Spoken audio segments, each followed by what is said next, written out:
Boa tarde a todos, sejam muito bem-vindos. Estamos aqui mais um sábado para levar até você muitas informações e hoje, atenção, você aí mulher que tem aquele sonho em fazer a cirurgia plástica de mama, a mamoplastia. Então, hoje o Dr. Luiz Gustavo Pitarello, cirurgião plástico do Instituto Pitarello, estará aqui. Ele já está aqui no estúdio e vai falar tudo sobre essa cirurgia, ok? Você que tem o sonho de colocar prótese de silicone, ele vai falar sobre isso também e sobre as técnicas de hoje, tá? No nosso quadro Corpo em Movimento, porque o nosso corpo tem que estar em movimento sempre. Isso é uma prevenção da saúde, eu brinco que a estética vem de brinde. O Marco Turrini vai ensinar você a fazer exercícios com um pneu. Gente, quantos exercícios você pode fazer utilizando um pneu que você tenha lá no fundo da sua casa, ok?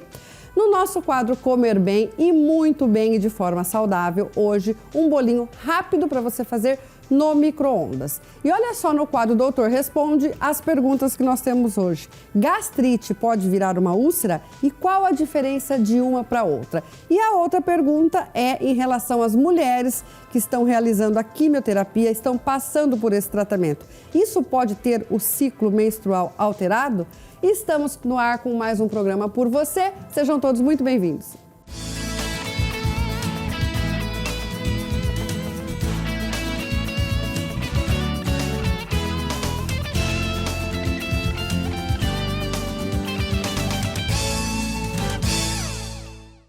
Hoje eu inicio o programa com o Dr. Luiz Gustavo Pitarello, do Instituto Pitarello, cirurgião plástico, que está aqui ao meu lado. Boa tarde, Dr. Luiz Gustavo. Boa tarde, Maíta. Seja muito bem-vindo. Muito obrigado. E hoje a gente vai falar de um tema que as mulheres gostam muito, que é a mamoplastia. Exatamente. É um tema muito recorrente, a cirurgia de mama. E hoje a gente vai falar um pouquinho desse tema, sobre a mamoplastia, as suas variações. Eu costumo dizer que para cada mulher existe um tipo de mamoplastia que ela pode ser indicada. E hoje nós temos técnicas novas em relação à mamoplastia antigamente? Sim, a cirurgia de mama ela passa por uma transformação e uma evolução muito grande nos últimos anos. Então a gente tem observado uma crescente, tanto nas técnicas como também um refinamento na qualidade dos resultados da cirurgia de mama. E isso é o que a gente tem abordado no nosso instituto, oferecendo as técnicas mais modernas e eficientes para que a gente tenha resultados cada vez mais previsíveis e duradouros. Explica para a gente, doutor Luiz Gustavo, os tipos de mamoplastia e qual você realiza mais? Qual as mulheres mais procuram? A cirurgia de mama, ela pode ser dividida basicamente em 4 tipos de mamoplastia.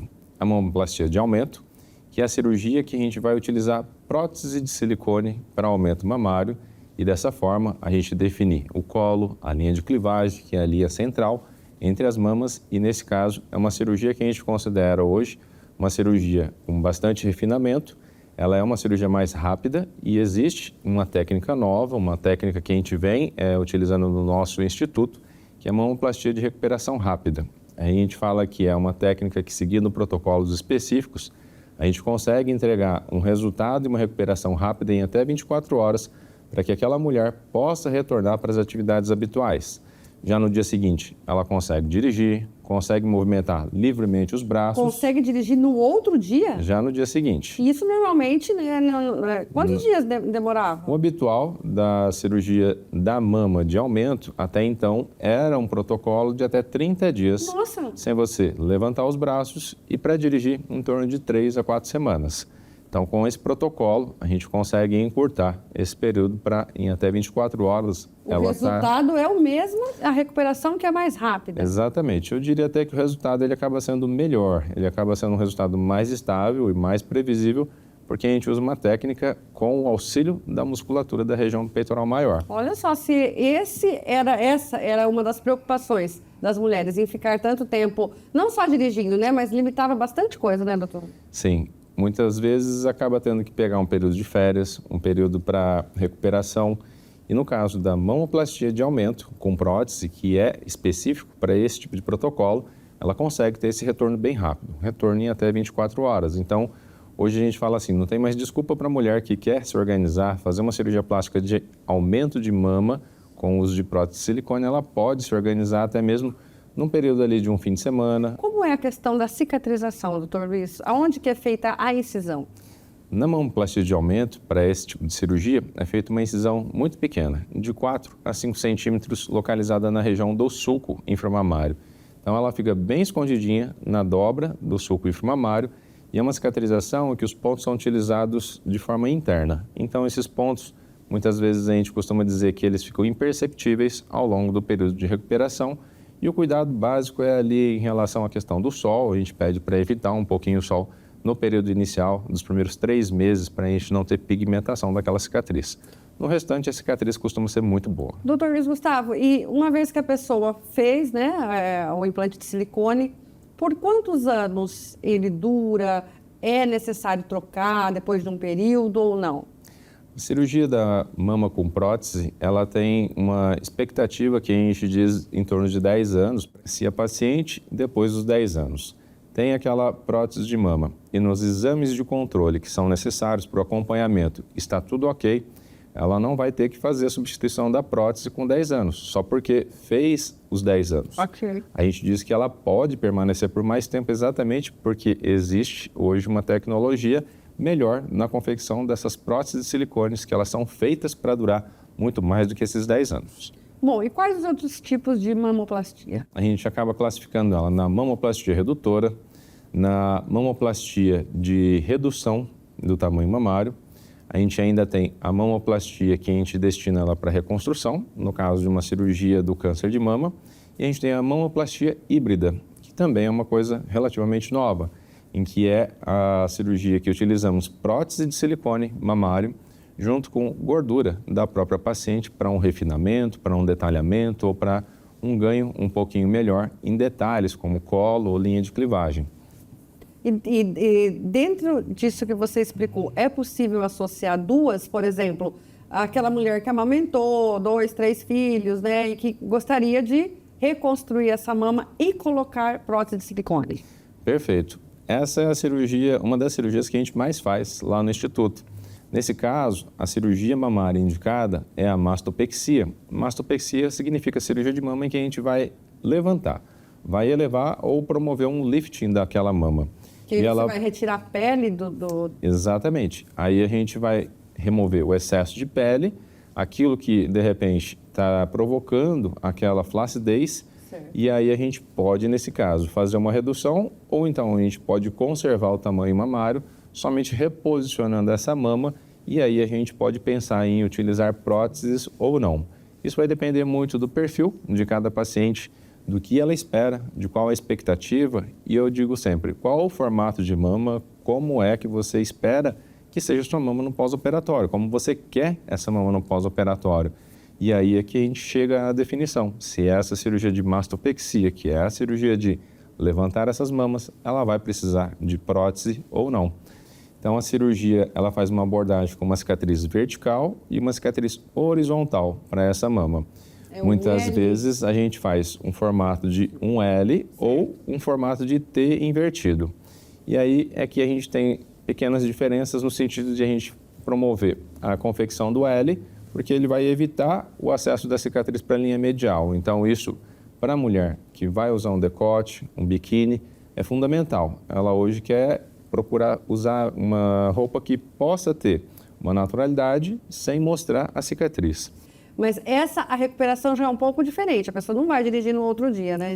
Não, a gente recomenda que nesse caso, por haver maiores incisões, a gente não tem só aquela incisão do sulco inframamário, a gente tem ou um L ou um T, e também aquela cicatriz em torno da areola, a gente pede um tempo de recuperação um pouquinho maior, mas esse tempo de recuperação também ele não se excede tanto como a gente pedia antes, né? Como a gente falava no passado.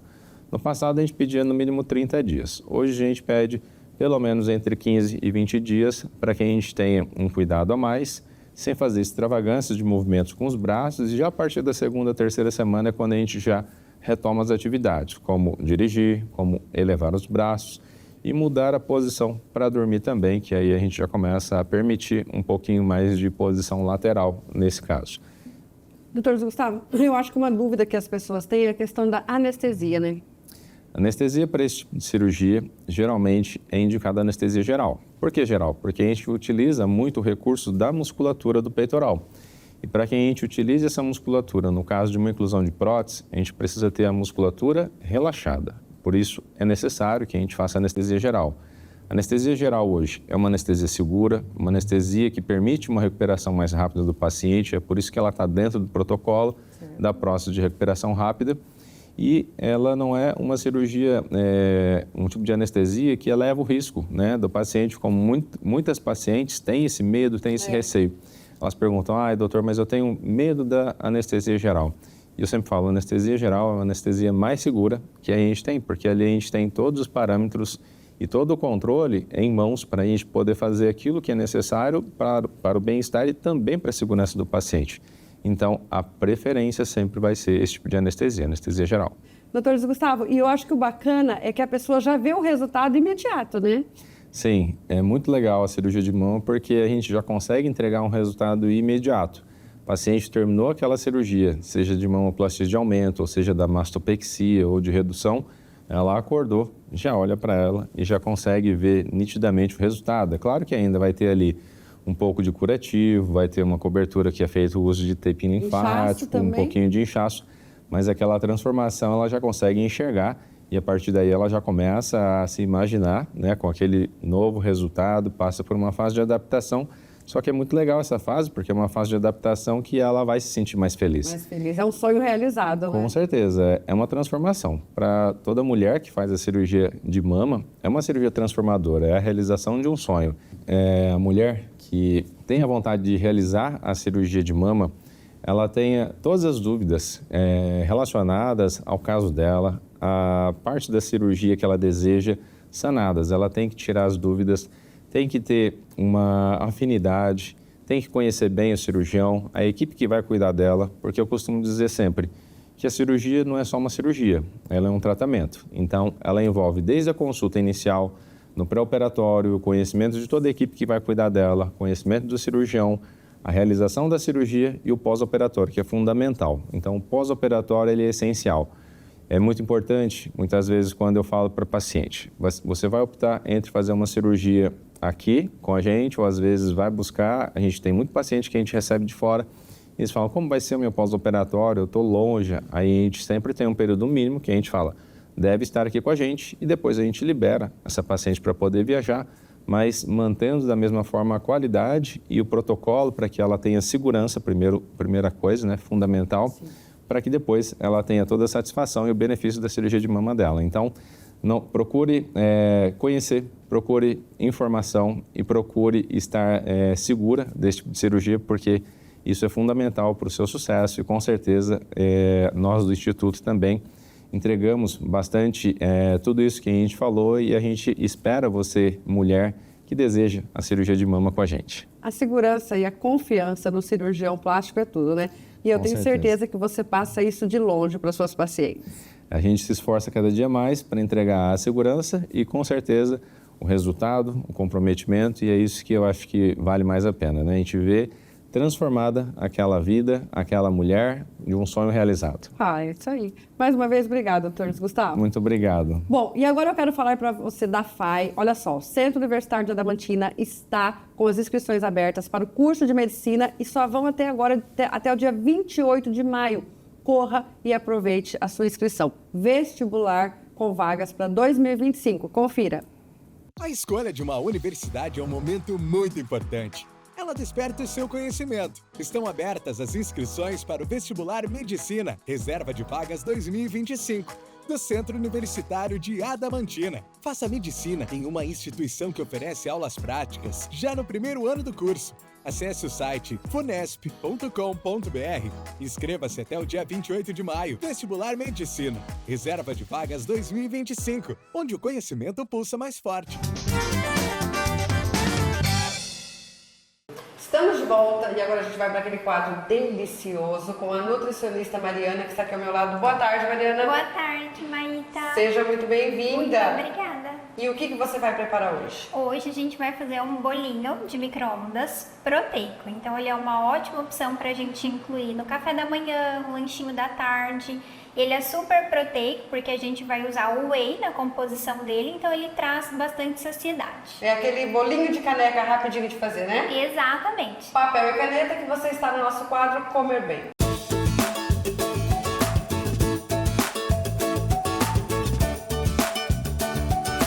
comer bem. Oferecimento: Supermercados Estrela, onde quem brilha é você. E Centro Especializado Endogastro, em Presidente Prudente.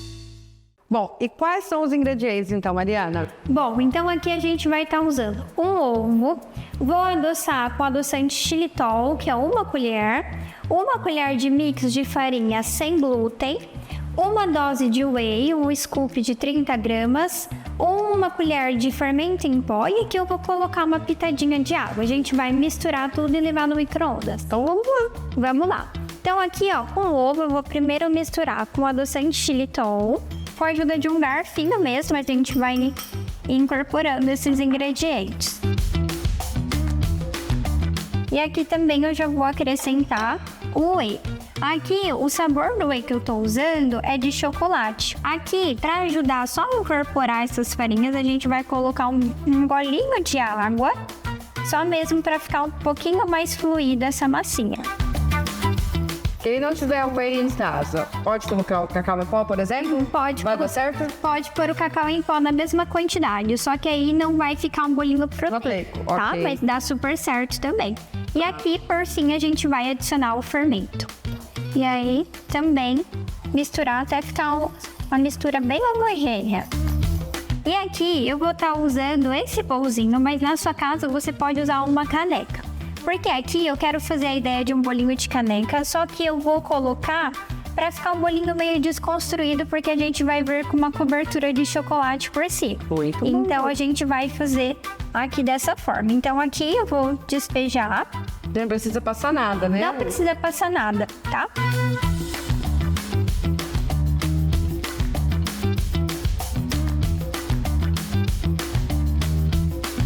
Enquanto isso, ó, a Mariana preparou a cobertura. Explica como você preparou essa cobertura, Mariana. Aqui eu fiz uma ganache de chocolate. Eu usei um chocolate, 50 gramas de um chocolate vegano. Então ele também não tem adição de leite, ele é sem glúten, sem açúcar, tá? E aí eu misturei com umas 2 colheres de creme de leite. E aí fica nessa consistência que é uma ganache. E quem não tiver e puder, pode derreter o chocolate 70%. Okay. Exato, tá? E aí, pra decorar, só pra gente deixar o nosso bolinho bonitinho, eu vou usar também um granulado, que é vegano, 0 açúcar, pra não perder a ideia aí de um bolinho saudável. Agora, então, a gente vai cobrir com essa ganache. Então, aqui, eu vou vir e vou jogar a ganache por cima.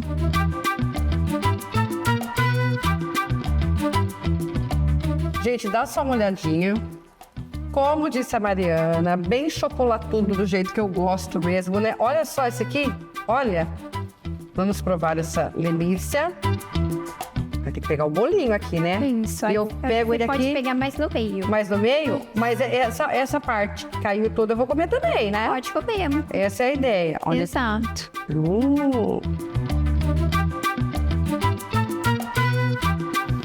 Bem docinho. E não vai açúcar. Exato, a gente adoçou com adoçante. Com adoçante, né? Meu amor, mais uma vez, obrigada. Eu que Volte sempre com essas receitas de chocolate, que são maravilhosas. Bom, e agora, depois de comer, né? Mesmo que seja saudável, tem que ter atividade física. E olha quantos exercícios você consegue fazer utilizando um pneu que você tem um pneu lá no fundo da sua casa. Boa tarde, Marco.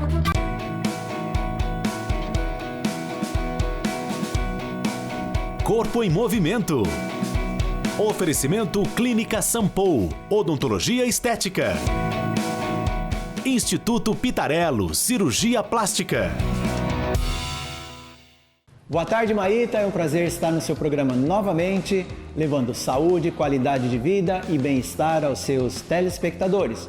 Hoje, a Nayara e eu vamos mostrar para você como fazer um treino de força e aeróbico bem bacana, utilizando apenas um pneu. Vamos começar com um aquecimento bem facinho de fazer. É o agachamento. Ela vai enfiar a mão embaixo do pneu, agachar e levantar. Vai trabalhar pernas, braços e dorsais. Vamos ver como é que é? Vamos lá, Nayara. Agachou, pega embaixo, subiu. 1, agachou. 2, isso. 3, muito bom. O segundo exercício é de força e resistência. Eu vou arremessar o pneu para a Nayara, ela vai devolver para mim. Nós vamos fazer um agachamento e o arremesso. Olha lá que legal. Peguei, abaixei, jogou. Pegou. E 1, isso. E 2. E 3. Agora vamos fazer um exercício aeróbico. 8 tempos na corrida, um apoio, salto para trás e salta em cima do pneu. Vamos lá? Vai, Nayara. 8. Apoiou, saltou, hop. Isso, muito bom. De novo. Gesto técnico da corrida, o burpee, que nós chamamos no treinamento, e o salto. Muito bem. De novo.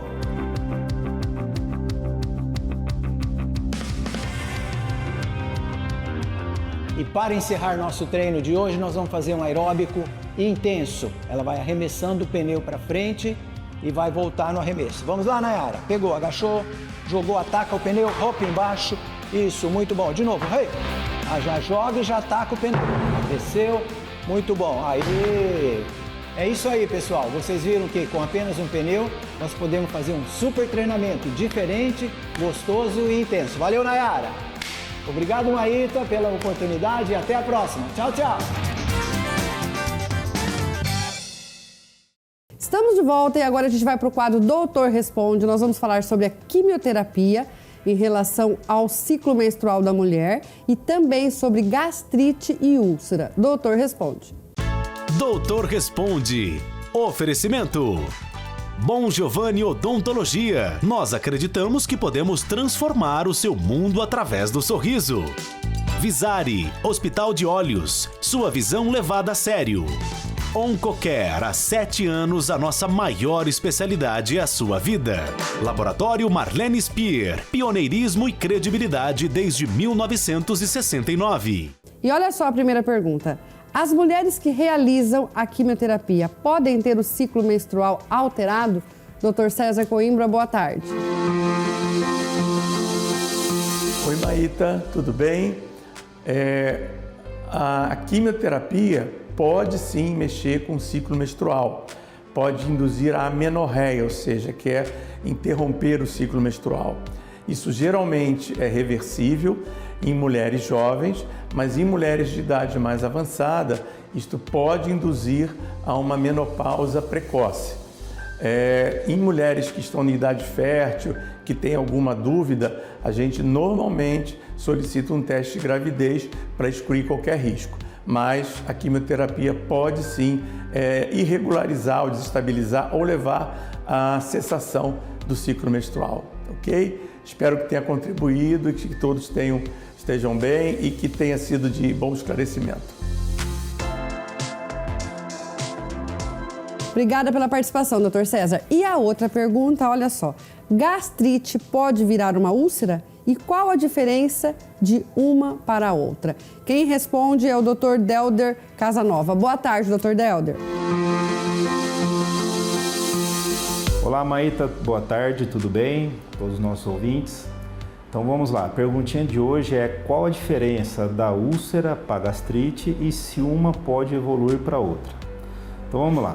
A grosso modo, a gastrite é uma inflamação no estômago mais superficial, pegando somente aquele epitélio que reveste internamente o estômago, chamado de mucosa.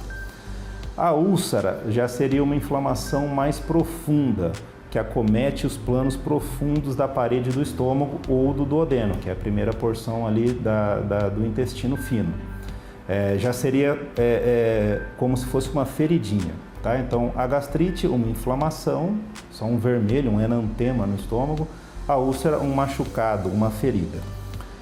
Uma pode evoluir para outra? Sim, tá? O paciente ele pode abrir um quadro como uma gastrite, né? Um processo inflamatório superficial, e se não tratado, não fizer as medidas, tanto medicamentosas quanto comportamentais, alimentares, etc., essa gastrite pode aumentar de gravidade, ser mais severas e evoluir sim para a formação de uma úlcera, tá?